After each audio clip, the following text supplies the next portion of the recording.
been such a good support system for me. You are a great friend. You are very kind and very calm, which is great. And you're like a voice of reason for me. So I thank you. Like sometimes I go mad and go like, "Oh, calm down." You know, you give me a different perspective. So I am. This series is about people that are 40 and above, people that are intact in mind, body, spirit. And I have been very blessed to have met you last year, and you live in Indonesia. So why don't we get to know you a bit better? I want to know who you are, what do you do, and the core of you. So introduce yourself.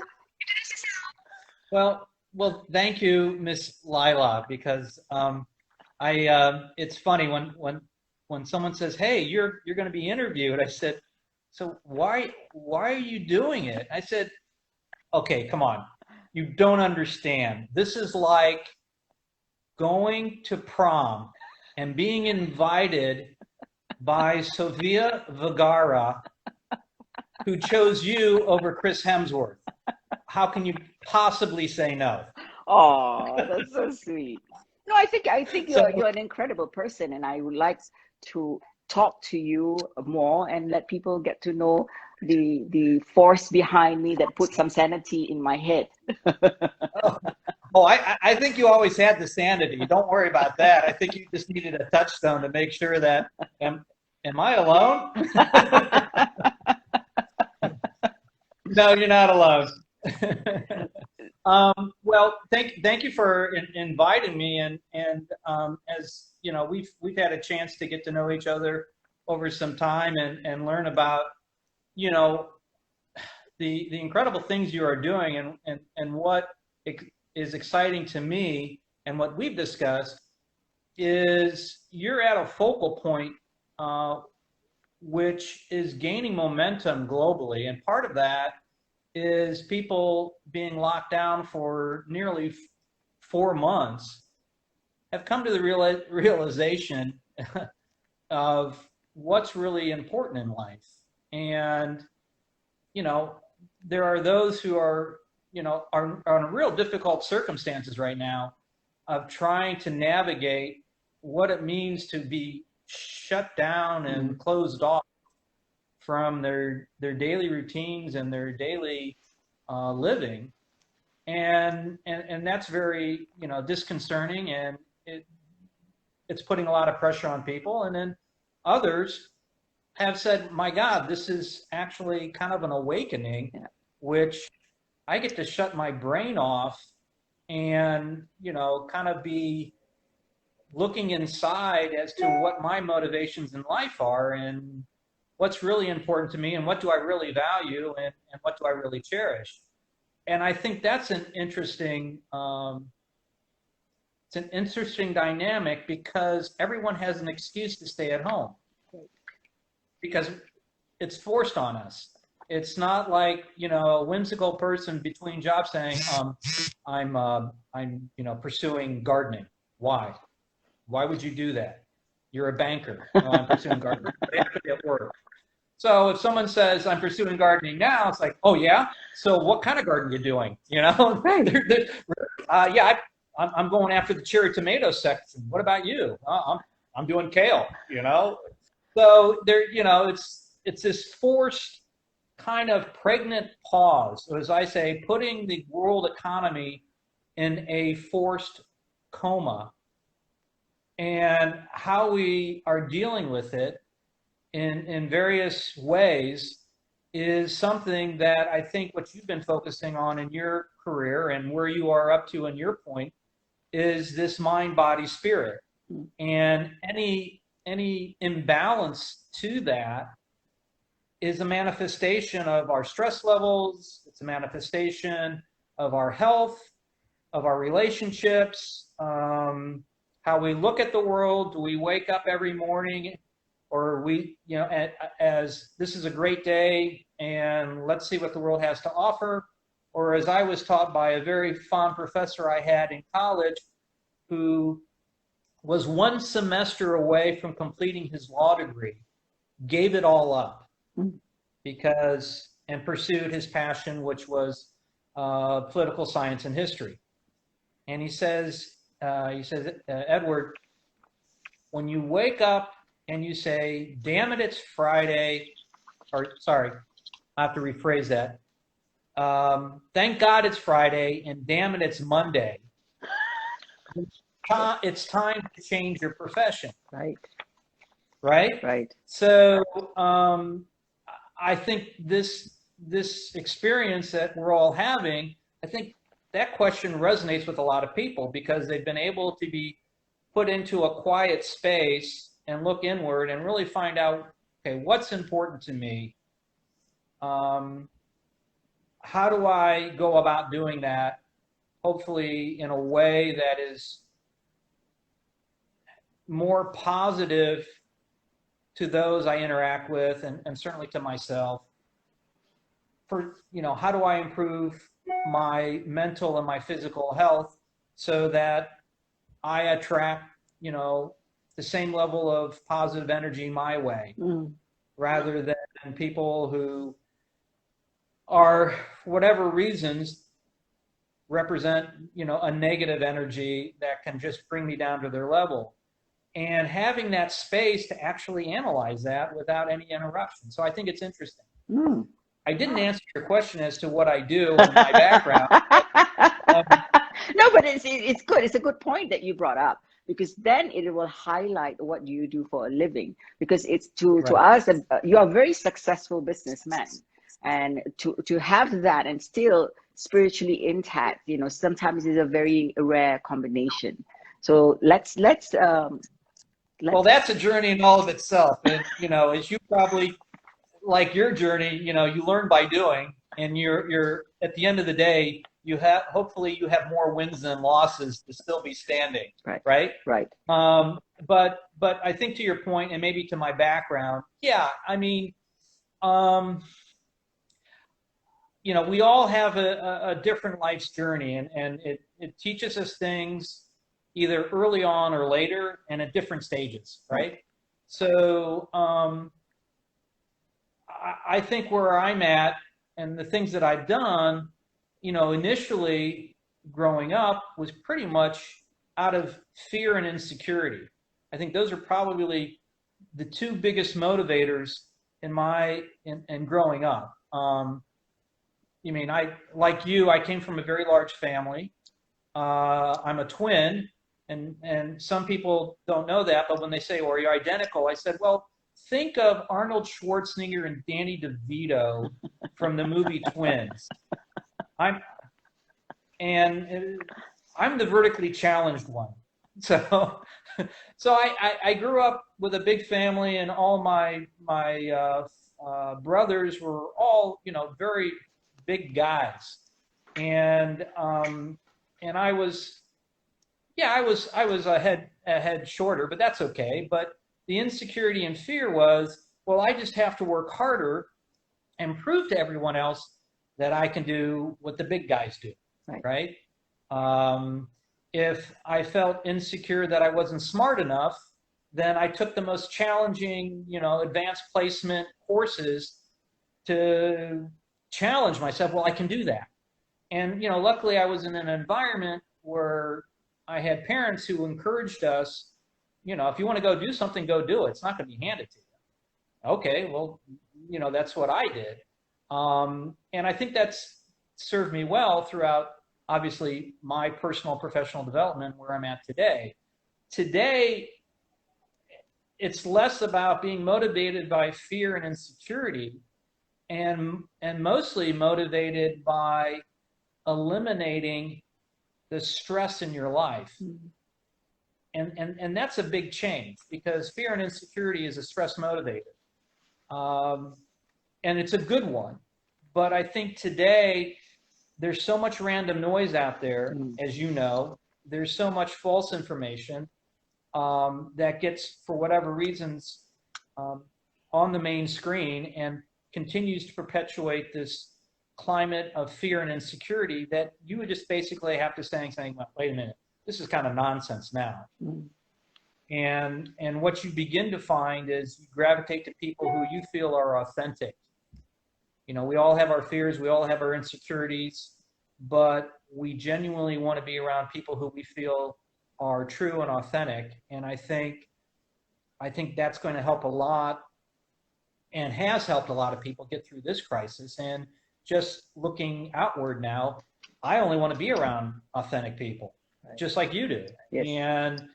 And you know, we've lived long enough to go through that cycle to understand what that means, and not just in a sound bite, but actually what it means. And I think that's a good thing. So yeah, where we're at today, I mean, like I said, I truly believe you're one of the few who not only understands it, but lives it. And in that context of mind, body, spirit, are attracting people like myself who would never have an opportunity to maybe share and talk about this in an environment where people saying, yeah, he sounds like one of those, you know, California Valley fruit flakes and nuts guys. Far from it. I mean, you know, like you, big family, very conservative, disciplinarian, Midwest upbringing. We were taught that you help your fellow neighbor and you don't make a big fuss about it. Right. Okay. and I still believe that, which is coming back in fashion for whatever reasons. It's like, you know, something nice to say, don't say anything at all. Right. You don't have to live your life out loud on the social media. Right. You know, some views are best kept to yourself and look inward. You don't know the person that you're criticizing, what problems they have and what they're going through. Why don't you, you know, show some empathy and just focus on yourself, you know, and try to be a better person. And I think this crisis, and again, this is my 5th crisis that I've been through. I've worked through in Indonesia all the way from the '98 financial crisis, where I served as the senior advisor to the incoming president and finance minister to do all of the debt restructuring for Indonesia, involving both the private and public sector, and advising on restructuring the country's finances, to today, where we're now forced in this situation where it's just not a singular economy, but it's global. And kind of being a touchstone for many who this is their first crisis, and reaching out to me and just allowing them to vent, to grieve, to share their insecurities and their issues because they haven't been through this. Well, you know, for whatever reasons, I'm the Yoda, simply because I survived the previous 5 crises and found a way, hopefully, to, you know, add, you know, my capabilities and my intuition and maybe some insight into how to solve those problems and, you know, find a way forward. So here we're at today, and, you know, your show and what you're doing to me is a key ingredient that wasn't there, let's say 22 years ago, or even 11 years ago. Today it's arrived. And I think that is very exciting and unique and unknown, but I'm hopeful that, as I mentioned to you, a year from now, people will reflect back on this and really look into themselves, saying, what lessons did I learn from this? What can I take away? What can I apply to my life to not only feel better or reduce my stress, but to eliminate stress around me? And so, you know, let's see. I mean, we still got a long way to go. Right. And I think there's too much happy talk right now in the media and the press, trying to kind of like, well, let's just kind of whistle past the cemetery, if you will. Nothing to see here, look over there, when in actuality, there's still a lot to deal with. But if people are able to have the balance, the tools, that are within them to find, you know, positive coping mechanisms and ways forward, I think we'll be, in general, in better shape than we were coming before this. Correct. So you come from the Midwest, and you have lived in Indonesia for almost how many years? 30 years? So I've been out here 28 years. And 28 prior years. to, yeah, and prior to that, I started my career with IBM in Europe and then the United States. I studied and traveled throughout Latin America, believing that was going to be where I was going to end up for the 28 years. And I ended up out in Asia. And it's an interesting story because it came about when I left IBM to go to graduate school. And I did an international MBA. And all my fellow classmates were from all of the emerging markets in the world at that time. Eastern Europe, Turkey, Asia, India, and Southeast Asia was heavily represented.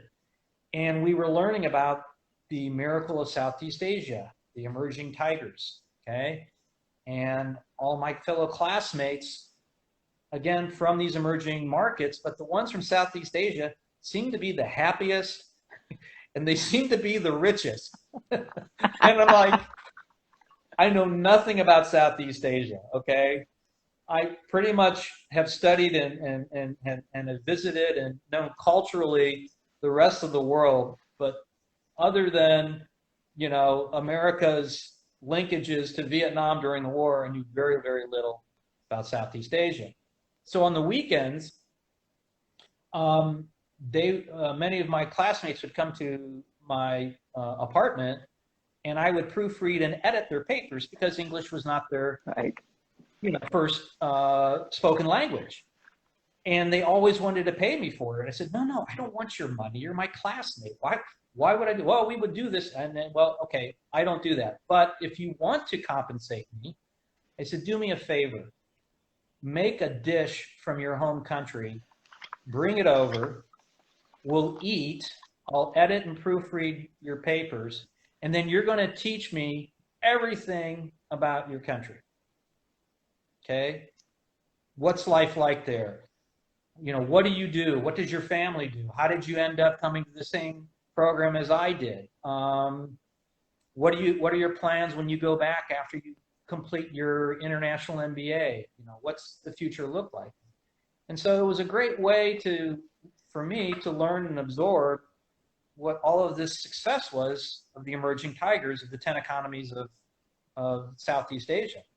So when it came time to graduation, I had job offers all over the world from my classmates. Wow. Because they wanted to bring me back as their deputy dog, as I would call it. You know, I'm going to take over the family business. I'm going to be the number 2 at the central bank or the Ministry of Finance, and I want you to be on my team. I was like, wow, that's, you know, very flattering. Thank you very much. Okay. So I looked at what I've done up to that point, and mind you, I just turned 26. So I'm thinking, well, I started my first business when I was 15. I got to work for a major international company, IBM, which had 400,000 employees in 140 countries. That to me was where I wanted to go. Now I'm having an opportunity to go somewhere else in the world. And instinctively, because I had friends and close people to Southeast Asia, I said, well, I'm going to go to Indonesia. If it doesn't work out, I can always go back to the States, right? So I came out here at the age of 26 and took a very high-profile position as a vice president to restructure a conglomeration which got overextended with the banks and had to consolidate. And I said, well, I mean, this is like a kid in a candy shop. How can you say no to this opportunity, right? Right. So had to do debt restructuring, had to do mergers and acquisitions, had to sell off assets, had to find ways to encourage outsiders and international investors to be part of the new organization and growth plan that I had put together. And, you know, from there, just continued that work. And so, yeah, that's been 28 years now. And every time I think I'm going to go back to the States, it's like Don Corleone in Godfather 3. Every time you want to leave, they pull you back. So here's another crisis. Let's go, Edward. So you are the person that they go to when crisis hit, and that's pretty I don't have work. I don't have work when there's not a crisis. And for God's sake, I'm not the cause of the crisis. Okay. Everyone looks at me. You're the cause of the crisis. No, I'm not.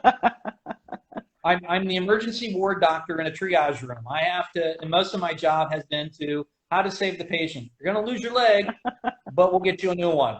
Okay? Just work with the plan. All right? Everything's okay. Yeah, I'll go talk to your parents. I'll simmer them down. It's okay. And then once you get out of triage, it's like, okay, what's the rehabilitation that we have to go through? How do we get back on a growth trajectory? We're still in triage as we speak. And I mean that globally. And I go back to my point, there's just too much there's a reason to maintain optimism. If you don't have optimism, you don't have a positive outlook. And if you don't wake up every morning saying, I'm ready to go, something good is going to happen today, then it's very, very difficult to do the work that I do. Okay. And I truly feel that way. Yeah, there's days that it's like, oh my God, I just got hit by a Mack truck. This is tough. Okay. Brush yourself off, decompress, go do a workout, go do a run, do something to, get that stinking thinking out of your head and, get into that, happy place of yourself that, okay, let me start reconnecting the dots. No child lost their life today. That's good. No one was harmed. That's good. So how do we rebuild?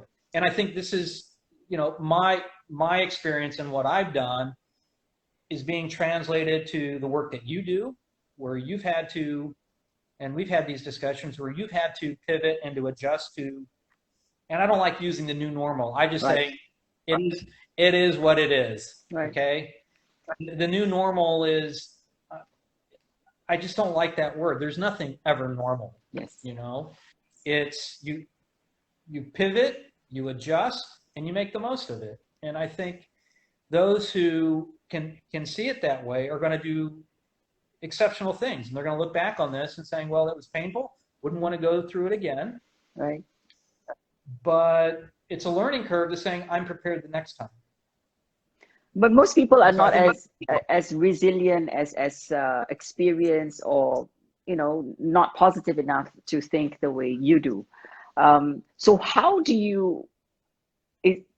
I guess it's from your upbringing. It's embedded in you to give you that personality, and you are a person that likes to help people out, and you learn through helping people. But how do you, like, for example, you exercise? I know you're very extremely fit. You get your workout in. So let's talk about how do you keep it all together? Oh, God. Bobby pin. Yeah. And no, I don't. Full disclosure, I do not wear male girders. Okay. I don't wear compression shirts.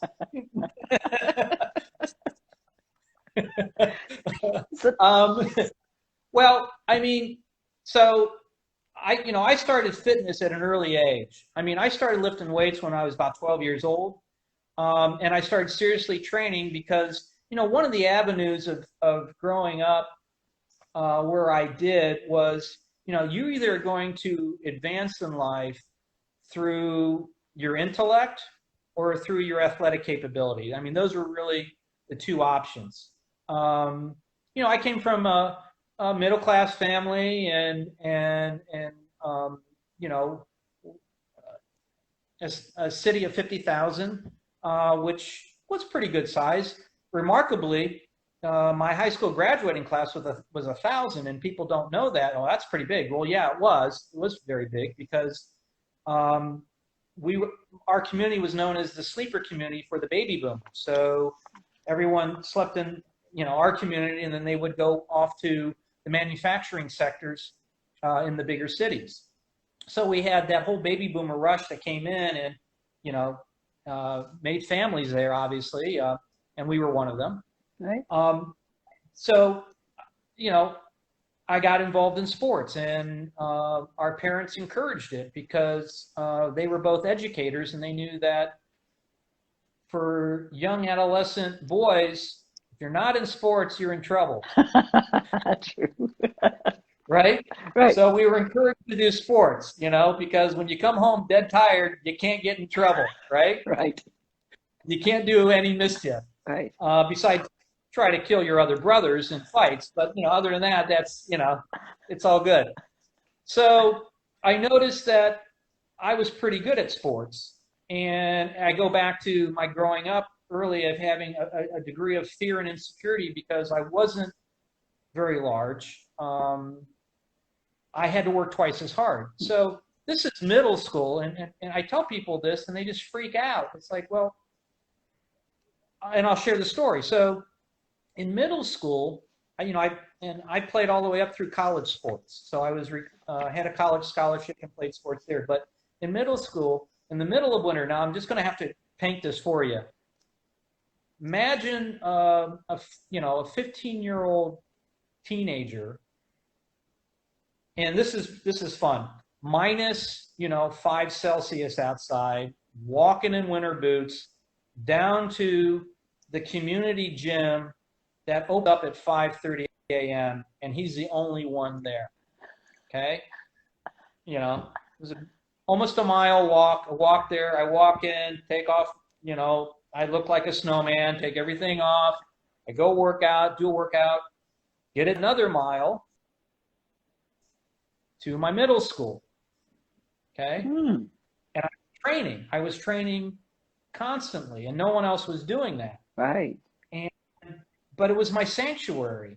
It was like where I was able to do something that I felt was going to build my confidence, was going to make me be better on the football field or in track, and it worked. And so when you see that instantaneous kind of gratification of saying, hey, I'm working twice as hard as my peers to do the things that I want to do, then at that age, it's such a reinforcing principle that you never let go of it. Right. And so, it continued on in high school. And I'll just give you some stats, and I can't do the math right now from kilos to pounds, but for, people who are watching, if they are, for me, in pounds, I was 16 years old and I weighed 130 pounds. Okay. And we were training for the football season, the off season. Well, when it came time for the season, they do strength training. This is kind of who was really conditioning themselves in the off season. So I come in and I break all of these records. Wow. Yeah, because here I am, 130 pounds. And we had to do 3 lifts. We had to do 4 exercises to determine our strength capability. Plus, we had to do a run, okay, a sprint. Bench press. I do 250 pounds. Now I'm 130. Deadlift. I do 340 pounds. Yeah, pretty good. But squats, I did 465 pounds. And I was 130 pounds. I mean, I looked like an Oompa Oompa from the chocolate factory. Okay? I could not wear a pair of jeans because I couldn't get them over my thighs. Right. It was just one of those weird things. And then I set the record for dips. I did like 75 continuous dips nonstop. Okay. Now, as you can see, I'm really living my glory days, right? For you, but yeah, try to do that again. Yeah, not a chance, right? But again, it was proof that if you put the effort in and you train and you see the result, you're going to be rewarded. Right. And something in today's environment, as you see around the world, is what people don't understand is people doing stupid things deserve stupid rewards. Right? So it's not rocket science. Right. So that carried me not only throughout my life, as you mentioned, and continuing physical fitness. I reflect back on that simply because it's a part of me now. Right. Right. Just one of those. It's a touchstone kind of thing. Yeah, but it sorry. translates to work. You and I are never those people, fortunately, that says, I used to be. I used to be. We can look at the weights that we do when we're younger, but we still continue the journey. So it really upsets me when people go like, oh, when I was younger, I was an athlete. Now I can't exercise because, it's so too difficult. But it's almost like giving up hope. Like they have given up. So you and I. Yeah, and you're always about, and this is right. You have to. I like to use the term or the saying from one of my favorite movies, because for me it's a real father-son movie. Finding Nemo.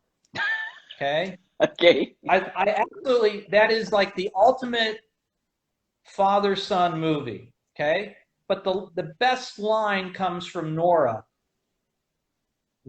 Keep swimming, swimming, swimming. Keep swimming, swimming, swinging. Right? Right. When you're not sure, just keep swimming, swimming, swimming. Well, for us, it's about keep moving, moving, moving. Right. Right? Right. If you're not moving and you're stagnant, that's when things start to fall to the wayside and you start to have issues. And everyone, whatever frame of mind or where they're ever at, have the ability to move. That's just, that's like eating and breathing. Right. And you've got to find a way to do it. And as you've done in your training videos have indicated, this is not going out and trying to be, a fitness guru or a bodybuilder or even Laila White overnight. It's just not going to happen. You've been in this business for most all of your life.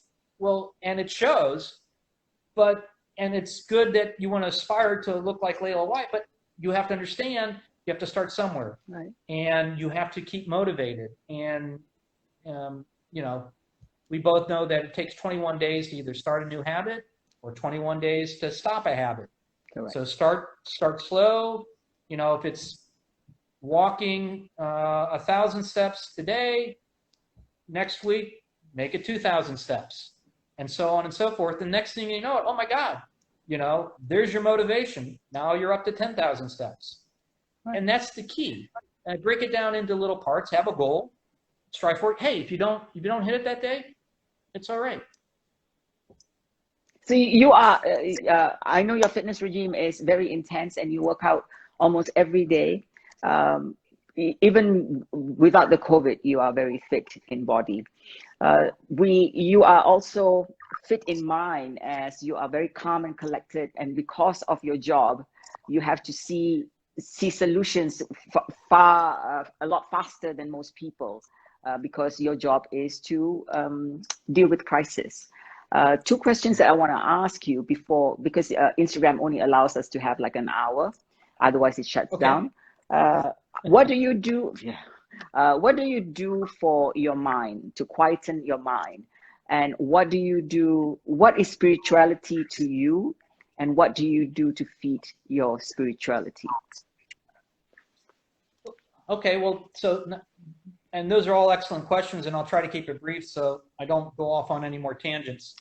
No, I love it. It's just that they're going to cut it down. So, that's, my kind of calmness. I would say that if you met me 30 years ago, you would not say that I was calm. Probably, hyperactive, typical alpha male, go, kind of thing. I'm calmer today. I think that's just because of age, because that's called wisdom. I mean, another professor who was a mentor of mine told me in my 20s, it says, Edward, you've got this very high level position.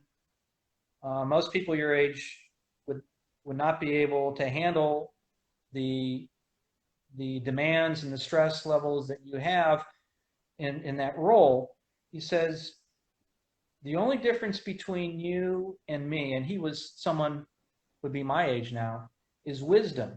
And I said, well, what do you mean by that? He says, you have to live long enough to deal with difficult people to be calm. It's not something they teach you in graduate school. It's not in a manual. It's something that you learn over time. The more difficult people you deal with, the more difficult situations you deal with, you develop that calmness. And that's called wisdom. And I'm just like, spot on. Now, telling that to someone in their 20s is like, yeah, let me write that down. Let me write that down. I understand what you're saying, but I don't feel what you're saying. Okay? So that was good because that was like a signpost. Right. Like, okay, that's a signpost. I went past it. Maybe it'll come again and I'll get it the second time. I understand it. So that kind of feeds into what your question was, is, how do I maintain mental wellness or spirituality? Well, I was brought up as an Episcopalian, which is the Anglican Church. And many people, or Robin Williams, the comedian, was an Episcopalian. He said in one of his comedy routines, we're known as Catholic Light, which I thought was great. All right. We recognize who the Pope is, but we don't follow the Pope. Okay. We follow the Anglican Church. But what I loved about my upbringing was that we had women bishops, we had women priests, people were married, people were gay, in the priesthood, because we practice what we preach. Am I my brother's keeper? We accept all. And we also believed, and we encourage people to find their own journey to the light. Oh, I didn't know that. Yeah. Your spiritual journey is something personal to you. It's not about dogma of following our way. We will give you guidance. We will give you inspiration. We will point you to find answers and possible solutions, but it's your journey. And the other thing I liked about it, it had a universal and openness, and embraced that. And so that highly impacted me on how, at a young age, I interacted. I always found the international students are people who didn't look like me. I wanted to know about them because of my own curiosity. Mm-hmm. Where are you from? My first Singaporean friend was in a organization that I was president of back in college. And I learned about Singapore back then. Mm. And it was like, oh my God, yeah, I have to fly back for the winter break. How long of a flight does that take? Well, back then, it took almost 40 hours. Like, wow, unbelievable. But if I didn't have that sense that there are other views of how to get to the light, or as you and I have talked, and I've learned that enlightenment is nothing more than the dissolution of ego. How do you set your ego aside, or how do you dissolve it, is how you achieve enlightenment. And we're all born with egos. There's just no two things about it. So, over now 30 years of an international career, interacting with people who don't look like me, people who don't have my belief system, people who have other cultures and ways of seeing the world, I would not be able to be open to understand and learn, and kind of like in the Indonesian way of accepting everyone in and then deciding for yourself what you like. Right. And then the things that you like, you make it your own version. And I think that's what is one of the attractions of being out here and just my journey, and how I maintain an semblance of, okay, let's get to, are you a person of faith, or are you a person of religion? Are you a person of spirituality, or are you a person of religion? Because if you're of faith and spirituality, it means that you think for yourself. And that's a good thing. And if you can look at it and meet someone and understand where their walk in life is and where they are, it helps you build some rapport and some identity with what are they struggling with, or how do you understand them. And I just take that into my own practice. And as far as what I do on a daily basis, I wake up every morning and I just thank that the sun is out, the birds are chirping, and it's going to be a great day. And at night I go to bed and I meditate. And over the last few years, other people will give it different terms, but I've tried to follow Robert Monroe's astral projection and try to really see, can you go places inside your mind or outside your mind? Yeah. I just find that fascinating. And those who have been able to do it and perfect it, I think it's great, because it just means that at the end of the day, we are greater than ourselves. And it's really a matter of how do you tap into that? And I think maybe that will be, something that I focus on from now until whenever. It's just, an interesting point for me as to those who are good at it, and they don't necessarily have to preach about it. They're just good at it, and you see how their outlook on life and how they manage themselves and deal with stress, and saying, okay, well, I want to learn that, and just be open to it. And I think if you do that, then I think it's not for everyone, Right. but But I think what I really like about you is there's many things that I like about you. One of it is that you got a wicked sense of humor, like that most people think that you're a businessman, You got to have a feedback on that one. So thank you. I mean, no, right? So that's one thing that I love. Not only you are very positive, and you say yes, of course, through experience when you're a lot older and wiser, but the willingness to change. Some people are not willing to change, even they are older. Opportunities for them to broaden their mind, their heart, their spirit, they don't want to change. But you are one of the people that is willing to change. And I'm so blessed that you, along the way, you have guided me and taught me a lot of new things to see and to think and to be spiritually intact. Before we go, there is somebody that's saying hello to you, Himbar Adriani. Say hi, Ed. Oh, yeah. Ibu Andre. Yeah. Apa kabar, Ibu Andre? Yes. So, selamat pagi dari the Netherlands. So, she says, I woke up very early just to see you and this gorgeous lady. Oh, me? Thank you. Yes. So before we close the show, I would like you to give some advice for people that are finding the need to find the 3 most important ingredients in life: mind, body, spirit. I think we only got like about seven minutes or so. So wow, that's a big one. So mind, body, spirit. Well, let me ask you this. Maybe it's best I ask you that question, because I can feed off that. This is something that you specialize in, and then maybe I haven't been able to articulate or form my thoughts about it. But let me ask you, what are the 3 things that you think are the most important aspects of mind, body, and spirit? I think at this age, of course, the mind, everybody says mind have to be sane. It controls everything.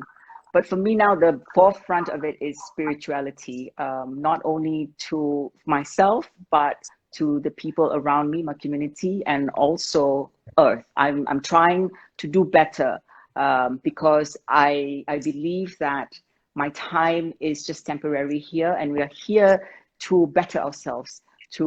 We are here to feed our soul, to become better beings, and this is just temporary. So that's me. So the question is for you, not for me. Okay, well, I would say that what you've stated has kind of been my ability to understand that in my own walk through life. If I asked myself 30 years ago, what mind, body, and spirit is, I would probably just focus on body. Well, I'm working out. Okay, mind, yeah, make sure that I'm applying my intellect to, my profession. Spirit, yeah, okay. I was brought up, in the Episcopal Church. I understand the 10 Commandments. Don't harm anyone. And most importantly, what I've always carried with myself is, again, from another professor who I thought highly of, who says, whatever you do, just remember, am I my brother's keeper? And that is, do you look out for your fellow human being? And so your actions should always be directed to that. Am I my brother's keeper? Do I look out for my fellow human being? And I kid you not, that is a universal principle, regardless of, what religion you were brought up with, or faith or spirituality. And that feeds back into your soul. So it goes back to, you and I are probably now, to finish up, mind, body, spirit, the alignment of the soul with the personality. We are born with the personality. The soul inhibits our existence. The soul continues on. Again, not trying to get fluffy-duffy, but I begin to believe that. And the more that we can align our ego, our personality, with our soul, we will have balance. And that's life's journey. How we get there is really dependent on how we mapped out our journey before coming here. Right? Right. So everything's about learning lessons. It's about being challenged. Whatever that may be, it's about aligning the personality with the soul. And as you come across people, they either get it very early on in life, or they tend to get it later in life because their journey required them to do that.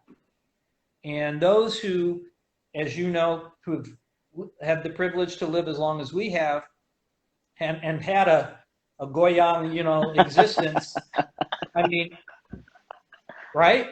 And they're still here to talk about it, have the most fascinating stories and the most inspirational stories to learn from. And so I tend to gravitate to them because it's like, whoa, that's kind of like the benchmark. I'm glad I didn't have to go through that. I'm glad my steps were this, not that, right? So that's how I would sum it up.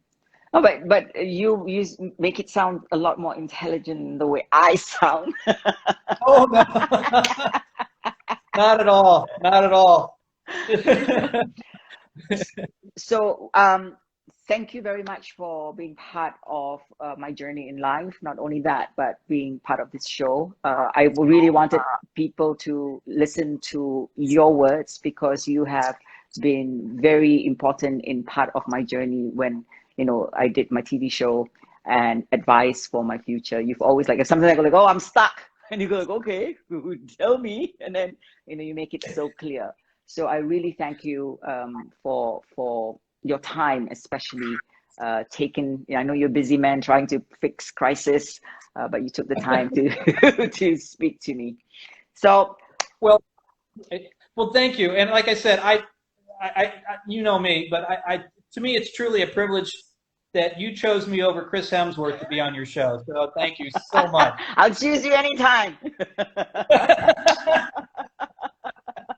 I see you soon, and go ahead. Yes, and again, I look forward to following your success. I'm taking you with me, buddy. By your neck. Just make sure I get home by curfew. Thank you so much, Edwin.